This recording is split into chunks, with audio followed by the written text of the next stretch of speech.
जो स्टूडेंट्स हैं interior side से हैं, they are starting from their scratches and their background education is not that much supportive. So I really suggest them to start with the improving of their grammar. They should improve their grammar. और सबसे पहले जो मैंने book बताया grammar का, वो उन्होंने जो है एक्सरसाइजेज वगैरह उसके सॉल्व करना शुरू करें. और उसके अलावा मैं उनसे कहती हूँ कि डॉन न्यूज़पेपर से वो जो आर्टिकल्स होते हैं उनकी पैराफ्रेजिंग करना स्टार्ट करें. लाइक पैराफ्रेजिंग इस तरह होती है कि वो टॉपिक को पढ़ लें, फिर अपनी अंडरस्टैंडिंग से उसको लिखना शुरू करें. फिर आप जब उसकी असेसमेंट करवाएंगे तो फिर आपको पता चलेगा कि यहाँ पर आपकी मिस्टेक्स कहाँ कहाँ पर हैं. आप यहाँ पर ग्रामेटिकल स्ट्रक्चर, आपकी वोकैब, ठीक है, आप पंचुएशन, कंजैक्शंस, पार्ट ऑफ स्पीच को किस तरह इस्तेमाल करना है. तो आपका जो टीचर होगा, आपका मेंटर होगा, वो असेस करेगा तो आपको उसके साथ साथ आपकी मिस्टेक्स भी बताएगा. जितना टाइम आप पैराफ्रेजिंग करेंगे, अपने कॉन्सेप्ट को अपनी वर्डिंग्स में लिखेंगे, आपकी राइटिंग स्किल्स इंप्रूव होगी. और जो चेकर आपको बताता जाएगा, आप उसकी सजेशन को ऐड करते जाएंगे और अपना जो राइटअप है उसको ज़्यादा से ज़्यादा इंप्रूव करेंगे. तो पैराफ्रेजिंग करिए ज़्यादा से ज़्यादा. उसके अलावा रीडिंग बहुत ज़्यादा ज़रूरी है बिगनर्स के लिए.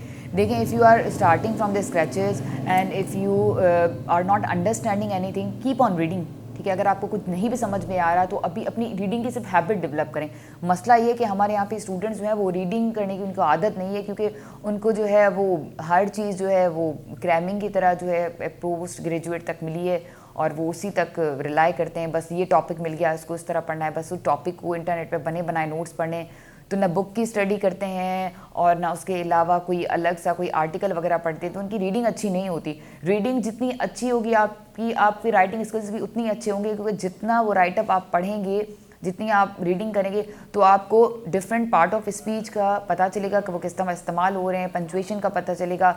और उसके अलावा बहुत एक इम्पॉर्टेंट चीज़ ये कि आपकी जो वर्ड एक्सप्रेशन है, आपके एक्सप्रेशंस होते हैं, वो राइटिंग में इम्प्रूव होते हैं. बहुत ज़्यादा इंपॉर्टेंट है राइटिंग स्किल्स. अगर आप जितना ज़्यादा लिखेंगे उतना आपको फ़ायदा है. बिगनर्स हैं, ठीक है, मैं मतलब ऐसा समझें कि हफ्ते के अंदर जो है कॉपी जो है पूरी मतलब लिख लेती थी. अच्छा, जो है वो कॉन्सेप्ट वगैरह. अब हर किसी की अपनी अपनी हैबिट होती है. अब जब तक मैं एक टॉपिक पढ़ लूँ, उसको मैं अपनी लैंग्वेज के अंदर अपनी राइटिंग में ना लिखूँ तो वो टॉपिक मुझे समझ में नहीं आता.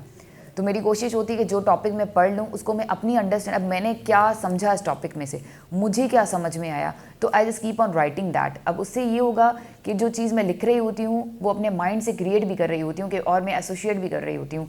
वो चीज़ एक तो कॉन्सेप्चुअली मेरे माइंड में रहेगी और मेरे राइटिंग स्किल्स भी इसके साथ साथ इम्प्रूव होंगे.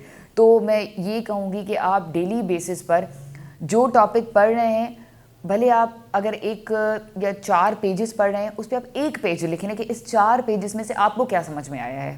ठीक है, तो उससे ये होगा कि आपकी मतलब डेली बेसिस पर ये प्रैक्टिस होती रहे. क्योंकि आप देखें, जब तक आपकी राइटिंग स्किल्स या राइटिंग प्रैक्टिस आपकी नहीं होगी, ऐसे के अंदर आप नहीं लिख सकते. आपको 3 घंटे में बहुत ज़्यादा लिखना होता है. ठीक है, आपके जो क्वेश्चंस हैं वो चारों क्वेश्चंस आपने सॉल्व करने होते हैं. तो इस वजह से आपने जो अपनी मतलब स्पीड है राइटिंग की, ठीक है, वो आपने जो है वो रखनी होती है. एक्चुअली देखें, आपके माइंड में वर्ड्स क्रिएट होते जाते हैं, आप लिखते जाते हैं. यहाँ पे कॉन्सेप्चुअली आपकी चीज़ें आपके माइंड में आती जाती हैं, आप लिखते जाते हैं. अगर जिसकी प्रैक्टिस नहीं होती, उसके साथ मसला ये होता है कि वो लिख नहीं पाता, वो बैठ जाता है पेपर के टाइम पीरियड में. अब उसको माइंड में नहीं है क्योंकि उसको आदत नहीं है, ठीक है, प्रैक्टिस नहीं है लिखने की. और लिखने की प्रैक्टिस जितनी ज़्यादा होगी, आप जो है उतना ज़्यादा लिख सकते हैं. और यहाँ पर यही है कि आप जितना ज़्यादा लिखेंगे, आप जस्टिफाई करेंगे, तो आप जो है आपका जो पासिंग रेशो है वो और ज़्यादा, या पासिंग के चांसेस हैं वो और ज़्यादा हो जाएंगे.